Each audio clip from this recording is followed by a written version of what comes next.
and welcome along to the worst idea of all time, Season 5. O come, Emmanuelle. 6. I'm Guy Montgomery. I'm with Tim Batt, not physically, but in spirit, as we have both just watched the 1988 released French softcore erotica film, Emmanuelle 6. We are no longer in the company of Sylvia Christel, of course. There's a new Emmanuelle. There's a new director at the helm. There's a whole new feeling to this movie. Whole new world. How are you, Tim? Brand new, exciting point of view. No one to tell us where to go. Oh, I've forgotten the rest of the words. Or say we're only dreaming. I'm good, thanks. Yeah, I'm good. I quite like this movie. I'm not going to lie to you, Tim. This is what I imagined. This movie is what I'd imagined when we embarked on this journey. This is the genre of skin flick to which I was looking forward, to which I remember growing my first pubic hair. This is the sort of early 2000s, 12:30 a.m. on a Friday night, pornographic material I remember coming of age to.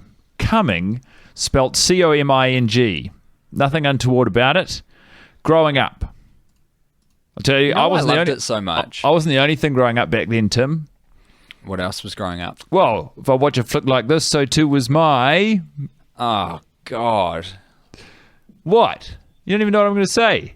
What are you going to say? My dogs, my sisters, everyone around me. We were all growing. It was a heady time. Heady. Very cool. So I put my enjoyment of this film down almost solely to Professor Simon. How fucking good was that bald-headed man who delivered every line with zero facial expression, but 200% vocal expression?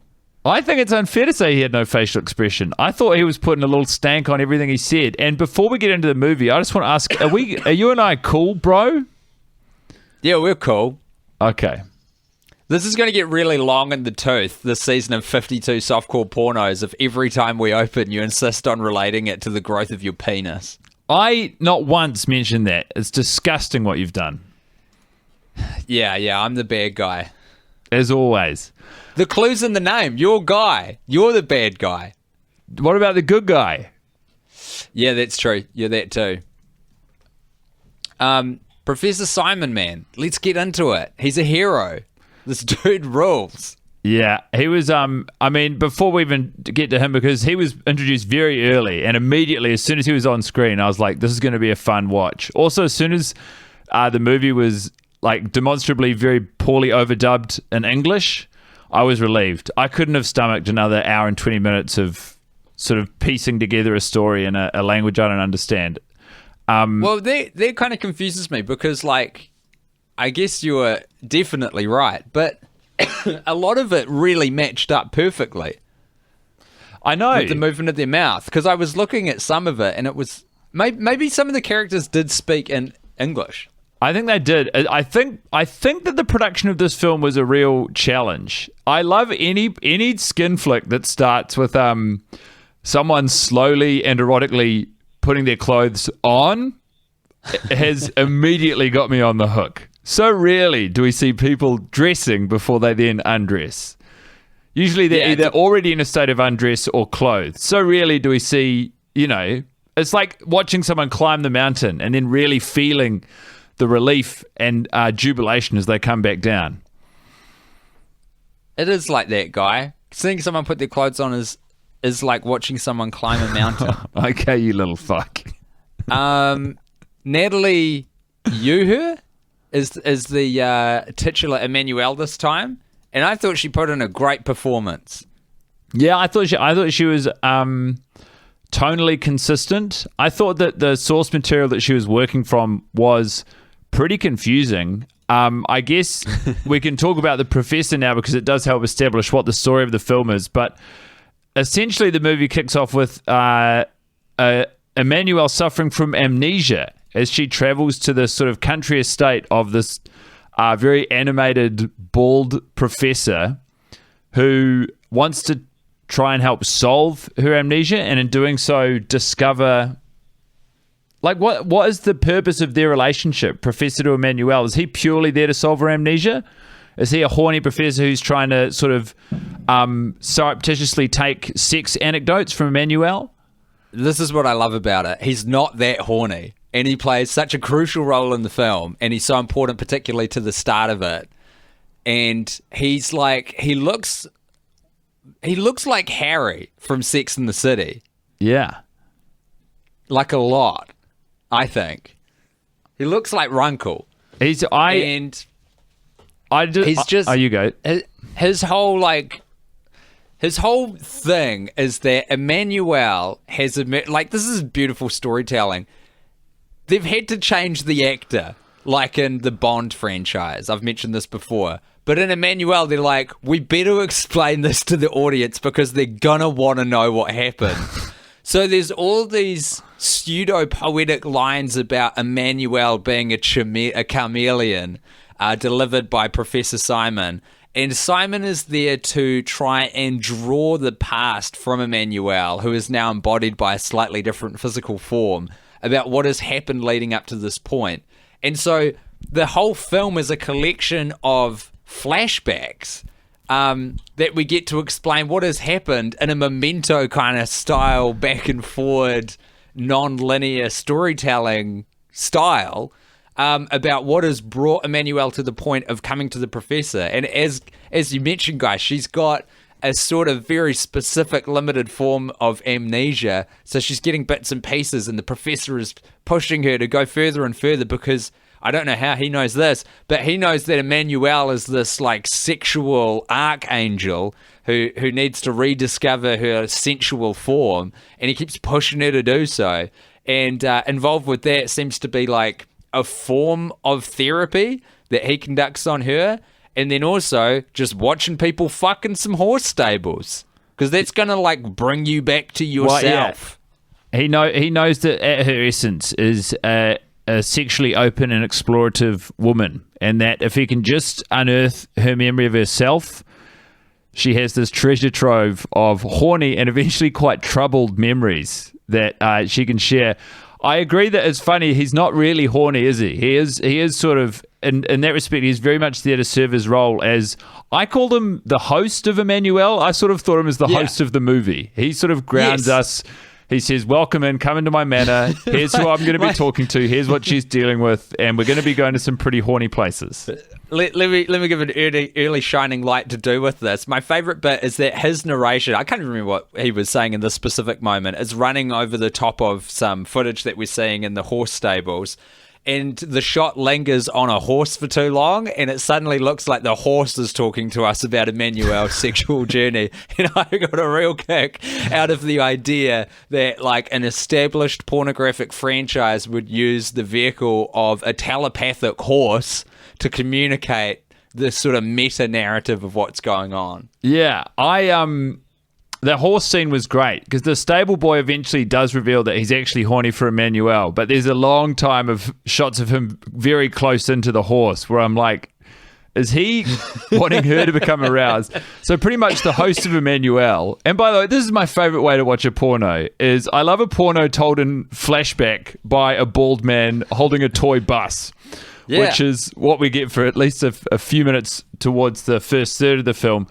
But to try and jolt Emmanuelle's amnesia, he sets up one of his stable boys to show up to Emmanuelle's room, or like, just run across her walking the grounds outside and go, you got to come with me. And they go, and in the barn, there are two people having sex. And it's like, you like this?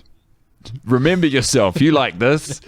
Don't you know that? Remember fucking Emmanuelle? Yeah. You love fucking. She does like this. But their dynamic was great. When Chelsea was sort of drifting in and out while I was watching this film, and I said she sort of was quite enamored by, I think, a lot of the production values and just the visual style.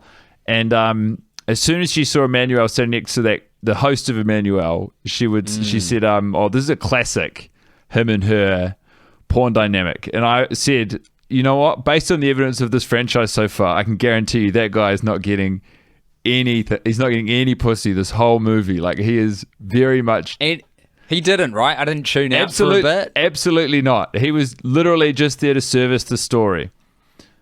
I don't believe in phantasms. I'm just a young woman with a case of amnesia who's not even sure if she wants to remember her identity. I also wrote down that quote. It's just that was Emmanuelle talking to the professor, and the professor also he seems to be trying to eyeball the camera, but he's got a cross-eyed or something. He sort of, at the end of his sentences, it's almost a crutch of his acting technique. He does look slightly to the left or right of camera and sort of move all the body parts of his face that he can. So his sentences have more meaning or emphasis at the end because he'll sort of go and they finish like this and everything's just got a bit more zhuzh on it at the end. It's his performance was really hammy and the accent that was overdubbed was somewhat British, and it just lent this really relaxed, comical tone that meant it didn't feel like the movie was taking itself too seriously, and then I didn't have to take it too seriously. This was a bit of a romp the whole way through, not really erotic. I'll dip into a quick boner patrol. Nothing over here, not even a twitch. You? I had a stirring, but no evidence of an actual boner. What bit was it? Oh, I think it was when they were I think they were trying to find a woman for Emmanuelle, the professor was, and someone was at the house and he was like, I must see this woman first. So she's like, all right, I guess I'll have sex with her first in front of you.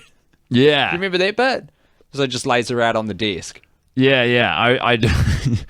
I mean, yeah, it's obviously there are moments of mild eroticism, but it just the whole movie was really fun, I thought, until the very end when they'd sort of set up this story, I guess, that they wanted to resolve. And when they decided that they had to resolve the story... They'd set up what's the word I'm looking for here? They'd set up a kind of a story, I guess. Yeah, some kind of plot. It's the whole movie sort of read as less erotic to me than previous installments, and more it was just semi-nude and confusing.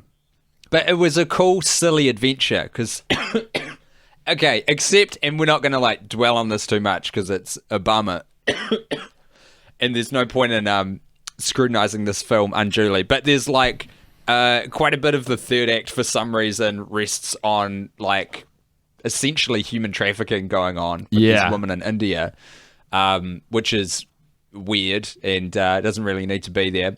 But up until that, it's just it's all of these women who are explained to be models and kind of friends, I guess, who are in their mid-20s, rocking around India.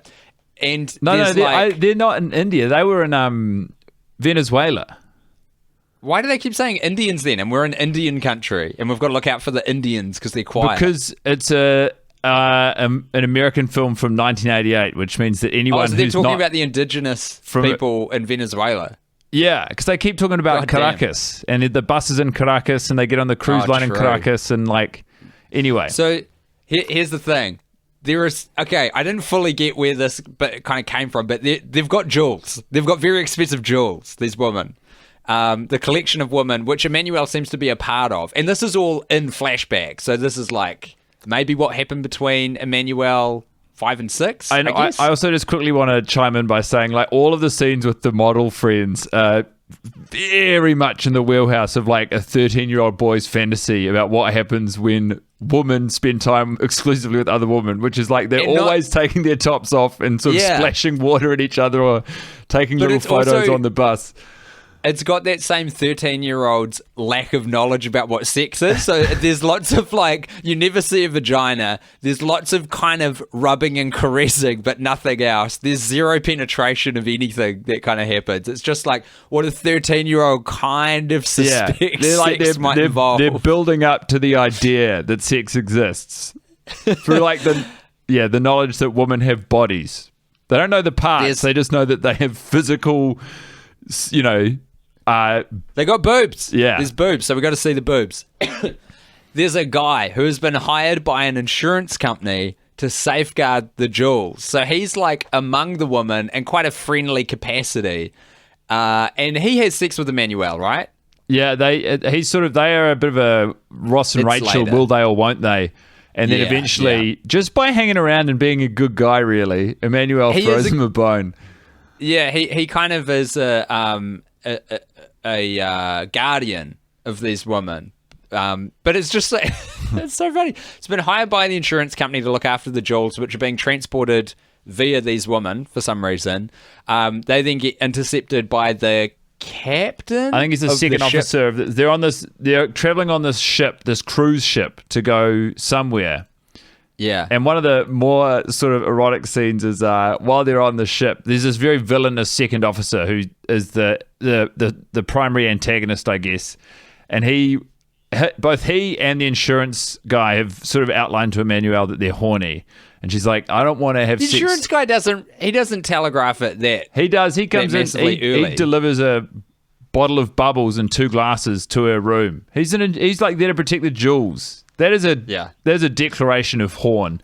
But anyway, she waves them both off and she's like, no, I want to have real bestial sex. And then she climbs down into the coal shuffling area of the ship where these 2 smoking hot shirtless guys are just sort of, very shoveling coal, glistening in sweat and shoveling coal. And she just, there's nothing better. I remember back when I used to shovel coal on a cruise liner, when one of the beautiful passengers of the ship would just come down to the coal shoveling station and just sort of eyeball one of you for a quick route in the middle of a shift. Yeah. And it is, that scene was fucking cool. Like, it looked like a Levi's commercial. It did. It was just these or Calvin Klein, I thought, but it had real fucking jeans commercial vibes. Real yummy, sweaty dudes shoveling coal with abs are glistening. And I'm talking 8-pack. Get out of here with the 6-pack nonsense. Abs are glistening. 7 coals are shoveling. 6 testicles. Yeah, that's probably right, actually, because the villainous second mate comes in just what... So, Emmanuelle 5 kind fingers of like... in, 4 toes hot, 3 people are part of the sexual tryst. 2 people coming in, 1 really horny scene. Thank you. Nice one.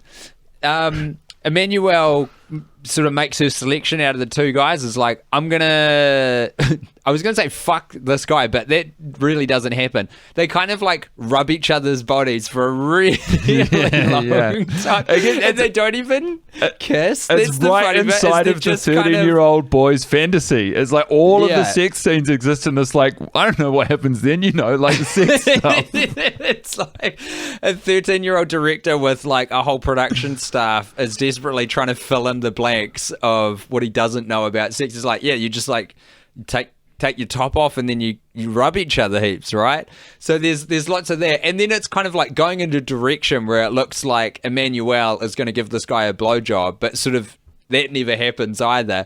But while there's all this kind of sensual rubbing of bodies, the dudes, the other dudes, so that the other coal shoveler and the villainous second officer who's like hidden behind a steel pipe somewhere, they're just looking on.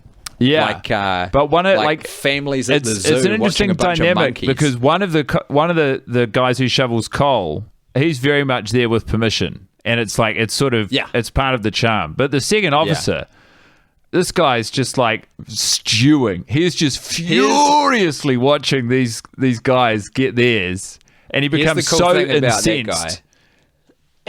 He basically goes into Emmanuelle's room to like sexually attack her, and then out of a chest that's in the in her quarters, in Emmanuelle's quarters, comes this topless woman who grabs the bottle of champagne and just smashes the second officer over the head and lays him out cold. Who previously had only been introduced to us, the audience, because when Emmanuelle would leave her room, the woman who lives in the trunk would leave the trunk to take pieces of fruit back to her trunk. If all of this sounds confusing, you got to bear in mind this entire movie is told by 2 unreliable narrators. One of them, the host of the film, who wasn't there for any of the meat of the story, and secondly, Emmanuelle, who is recovering from amnesia. Like, the way that they sort of overlay the stories and who's telling them is it's so delightfully chaotic that you can immediately take your hand off the wheel and say, I don't need to put the pieces together. I can just enjoy the performance and the decisions. And I've got here in the trivia section of IMDb, Tim, that this production was mired in challenges. This is there are 3 bits of trivia, and this third one is it provides a lot more information than I realized. This is the director credited with the disastrous production of Emmanuelle 6 is Bruno Zinconi, a former editor, unprepared for a South American shoot, and with an inexperienced actress as his lead. Gene Rowland told Peter Blumenstock in the pages of Video Watchdog and Virgins and Vampires that he stepped in, which is obviously some sort of book that reminisces about the Emmanuelle productions, that he stepped in to complete the film when Zinconi couldn't go back and finish it because he had another job to go to. With the film only partially completed and the investors understandably angry and worried, Rowland stepped in with little to no prep and finished the film. Rowland recalled to Blumenstock that one of his main contributions to Emmanuelle 6 was coming up with the idea of Emmanuelle having lost her memory, an admittedly absurd touch that at the very least recalls some of Rowland's past glories. So, like, even the amnesia storyline, the reason it feels so haphazard is because it was introduced halfway into the production, even though by the time you watch the movie, it is very much the defining feature of the narrative. I reckon it was a great choice. I applaud it. I think it was a cool thing to do. Can I tell you, I haven't really seen a lot of this on IMDb pages. I don't spend that much time on IMDb, but at the bottom of that piece of trivia, instead of X number of people found this interesting, is just the question, is this interesting? Is this interesting? I think it is. I think it definitely is for a guy named Tim Batt and a guy named Guy Montgomery. Another favourite bit of mine of this flick. This is Shining Light number 2. We're in uncharted waters now for the Emmanuelle series. The professor hires, because the science bit isn't working, some, I'm going to call them witches, to jog Emmanuelle's memory. And this leads to a scene with some real synthy jazz playing and a naked woman just doing a performative dance in the desert.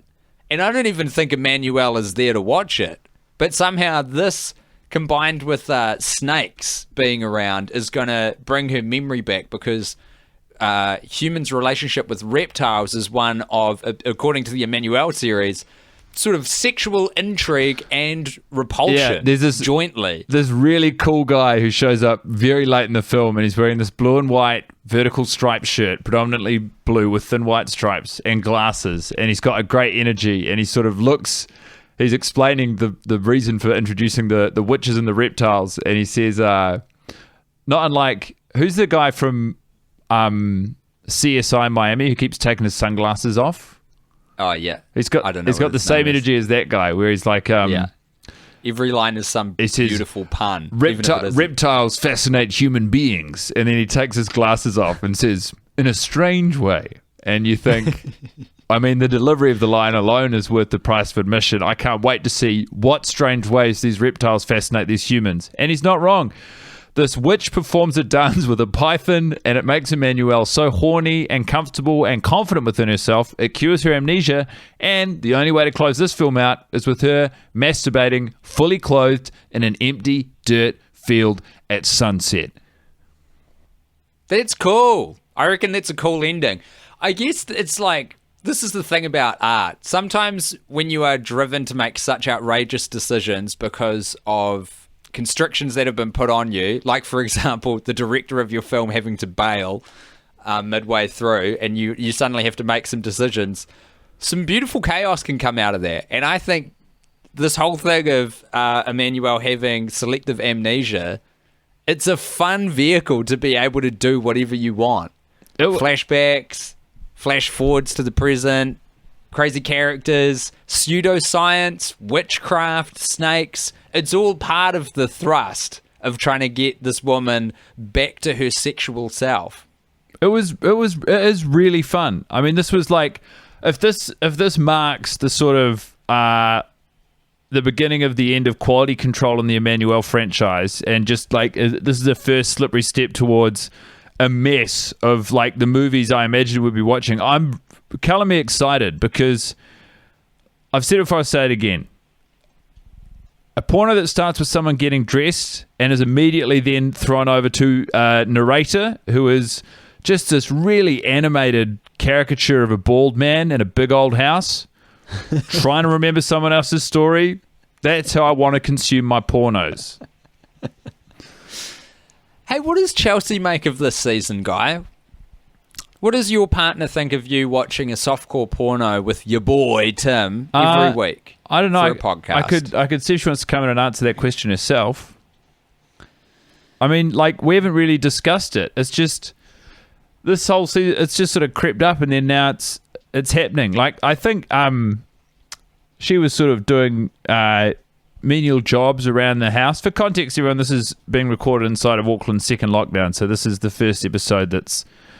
I certainly feel like I'm in a different mental space because we're back in the house, and so she was like, I am massively agitated, which I think you can you're grabbing a bit of that. Yeah, I'm finding life incredibly difficult as well. Our hearts go out to everyone who is doing the same thing. Who's been doing this the whole time. Yeah.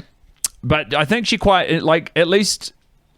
She really enjoyed getting to dip in and out of Emmanuelle 6 today. The obvious gripes aside about the genre, or like not the genre of film, but just the time that the film was released. But she enjoyed dipping in and out, and like, yeah, I think, I don't know, she kept laughing at the idea of what male fantasy is. She's like, it's so funny to see. Every male fantasy is a man staying exactly the same as he is, dressed in normal clothes, and then all of these very scantily clad and like light moving women parading themselves around him while he just does nothing. Like, he does nothing out of the ordinary at all, and everyone else is in fancy garb. Oh shit! She got us, dude. She fucking got us. Our fantasy has been laid bare. What do you think of the soundtrack of this one? I thought it wasn't as consistently brilliant as some of the prior ones, but moments of shining glory. It was, it was more eclectic, which I loved. Like, it was certainly, there was some sort of Emmanuelle reprise they kept coming back to, but aside from that, I liked, like, it would follow, it was very open-minded. It was like a bit of a jam of a soundtrack. Like, it didn't abide any one overriding theme. There was some heavy 80s synth at points. Like, I remember at one moment there was some sort of sex scene involving the it's in the movie they called her an Indian, but it's the woman who was living in the trunk who I think it was just a an indigenous Venezuelan, but there was some sort of sexual fantasy with her, and they had this pan flute playing, and then the next scene was immediately heavily 80s, and so the segue was this very harsh movement from like sort of an approximation of like traditional music. Venezuelan panpipes into like fashion, model. Those scenes were fun. I was mentally drifting in and out, but there was like a fashion show, right, that they were at? Well, sort of. Never like made a big deal of, but there were these models were present for a lot of the film, and so they sort of had to give them something to do, and it was either boarding or disembarking a ship, or oh no, but I thought there was a dressed. bit where they were legitimately at like an event. Maybe I should try and. Yeah, I mean, you're probably right, Tim. It was difficult to take in the whole movie because it is so haphazard. You do naturally drift in and out. Yeah, and also, like, it's... How did you find the experience of watching this not physically together? Because it makes it a lot sadder, for one. Yeah. Like, I'm just sitting here by myself in my studio watching a softcore French porn. I know. I knew it was coming all morning, and so, I mean, I agree, but I made a real effort to be like, I'm not going to let the day be nothing and then spiral into me watching softcore French pornography alone. And so I had a pretty great morning, and I think within that context, I found it, just like a weird day at the office, just punching in. I knew what was on the cards. That's the problem with doing this on Zoom. It sort of does have a bit of a work aspect to it. Just the fact that we're doing this on the application Zoom. Yeah. Maybe I made that shit. I'm just like scrolling through the movie. I guess I did make that shit up about the fashion event. But I was, maybe it's at the start. No, it's not. I think I made that up. But there's like quite frequent mentions. Oh no, here it is. I fucking found it. Yeah, they definitely are. So I'm looking at a bit right now where they're backstage. They're doing their makeup. They're doing their hair. There's lots of mirrors with those light bulbs around that you do your like makeup on, and it's cross-cutting to Emmanuelle with her eyes closed, so she's like obviously remembering this. This is one of the flashbacks at the 20-minute mark that is being elicited by Professor Simon. Can I ask you, what are the connections you draw between the Emmanuelle of the first 4 films? Like, can you tell me about Emmanuelle's journey across the 6 films we've seen so far, trying to create some sort of overarching narrative or sense of character from what we've seen, the body of evidence we've seen? Well, what a great moment to point out the fact that we haven't watched one of them. Yeah. Right? Like, we've... so, at time of recording, and this probably won't be reflected in the releases, but we haven't watched 4? Yeah. Is that right? So that's the next hill to climb. Because it was just a little bit hard to find, so I couldn't find it in time. So we continued on. What is the story of Emmanuelle? Well, it's about a woman who discovers her own eroticism, I guess. You know, her own enjoyment of life through sex. But then a lot of stuff happens to her, and she meets guys who, like, crash planes and have boats. But this is a lot of transportation. She's a fan of transportation and fucking. That's what you're seeing. I feel like you're right in that the first few movies were very much concentrated on someone trying to find their own sexuality and like a sexual openness. And then by the time we've got to Emmanuelle 6, it's like they've taken away all of that work and they're like, and now this person has amnesia. Like there's a lack of connective tissue. It's just got the same name. We are in brave, uncharted new waters for the franchise. There was at least, I guess, in that we haven't seen 5, there was at least a continuity of the same actor playing Emmanuelle in the first 3, the great Sylvia Christel. But now I feel like, and again, you know, for the franchise, it's a bit upsetting, but for us, it's quite exciting. I feel like we're going to watch some slightly more disconnected and aimless films. Yeah. This one as well, like, sorry, this is a little bit unrelated to what you're saying, but the duration was an hour 15 on what we hit. But you were telling me just before we got on the record that apparently there's like a longer cut. Yeah, so that was the normal release. This is what we watched as the widely distributed international release. But from my limited research, there was a more hardcore hour and 30-minute version, and 3 very erotic scenes have been removed from what we saw. What do you know about these scenes? Do we get some pene? We might get some pene. It's not specified in the articles that I've got up in front of me, but the words hardcore are used, and that traditionally, as I understand it, a hardcore represents like actual the portrayal of actual sex instead of just like the illusion of sex, the illusion to sex happening. Guy, can I read a quote that's it? Well, it's not posited as a quote, it's posited as fact. It's just under the review section of the Wikipedia page for Emmanuelle 6. For the lexicon of international film, Emmanuelle 6 was a miserably mounted soft that spread yawning boredom. And that's all it says. Agree to disagree. I guess if you watched it in 1988 and you were invested in the franchise, like this would be like if you were really into Star Wars, say, and then the 6th Star Wars film was like same character, Luke Skywalker, but instead of him doing anything or having a problem, he's just got amnesia for a whole movie.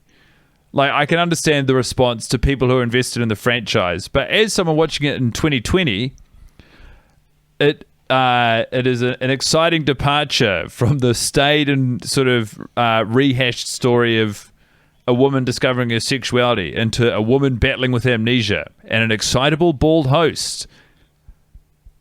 I cannot tell you how it's a combination of I know this isn't going to happen, but I just desperately want it to happen. I want Professor Simon to stay on the Emmanuelle boat with us so badly. I want to track this woman and this man who is like I think this is the second time I'm bringing up a Buffy the Vampire Slayer reference on this series, but he's essentially Giles.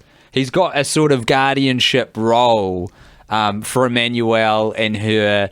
I wouldn't say her emotional well-being. I think that's probably a stretch. For some reason, he's incredibly invested in reawakening her like sexual component of her personality. It's like, Emmanuelle's reputation precedes her across the globe. Every room she walks into, people say that's Emmanuelle, and they know who she is, and so it's for the greater good. His investment is not selfish; it's for the knowledge that through Emmanuelle, we will explore, the most exciting sexual frontiers available in the softcore pornography genre. And if he doesn't jolt her out of this amnesia, who the fuck will? Emmanuelle is very beautiful, but I am sick to death of being told that fact. Like the refrain that you keep talking about, that musical original composition that keeps coming back, it's got lyrics and it just keeps telling you that Emmanuelle is beautiful, Emmanuelle is sexy, Emmanuelle is desirable. It's like, I fucking get it. You name the movie and after her. You name the franchise after her. You're not Serge Gainsbourg. We don't need to hear it from you. We've already heard it as best you can a couple of fucking movies ago. They got to get the rights. They got to put that through everything. All Emmanuelle should open and close with Serge Gainsbourg going, Emmanuelle, Emmanuelle, Emmanuelle, Emmanuelle. He's not even telling you goodbye. Yeah, about Emmanuelle. He's just saying her name and being like, you do the rest. You might like her, you might not, but this is who she is. Music's supposed to be artistic. It's not supposed to be pure exposition because the script didn't do a good enough job. But that said, I did enjoy the music nonetheless, which is important to me. I enjoyed the music. I enjoyed the movie. I'm just hoping next time we watch one of these, we can be sitting side saddle. Yeah. Patrolling boners IRL. I'm going to give this movie a 4 out of 7. I'm going to give this movie 1 turgid penis. Out of how many? 1. But the sliding scale is flaccid to hard. Oh, boy. Okay. Seems pretty explicit and on theme. So with that, that's Emmanuelle 6, a film that exists with 2 directors, much like From Dusk Till Dawn, except I think that one has 3 maybe. A movie we did not watch. If you don't already and you would like to support us, you can do so on patreon.com/TWIOAT. And if you do that, then you get access to some bonus content, not least of which is our new weekly series, Killionaire, which we're not really going to talk about on the free stream for fear of Jeff Bezos figuring out what's going on and shutting us down. We've also got a Discord now. If you're giving more than $2 a month, there's an exclusive channel, but there's also just a general free channel for everyone to join in. So the link to that is in the show notes. Guy, what's your favourite food? Pasta. See you, everybody.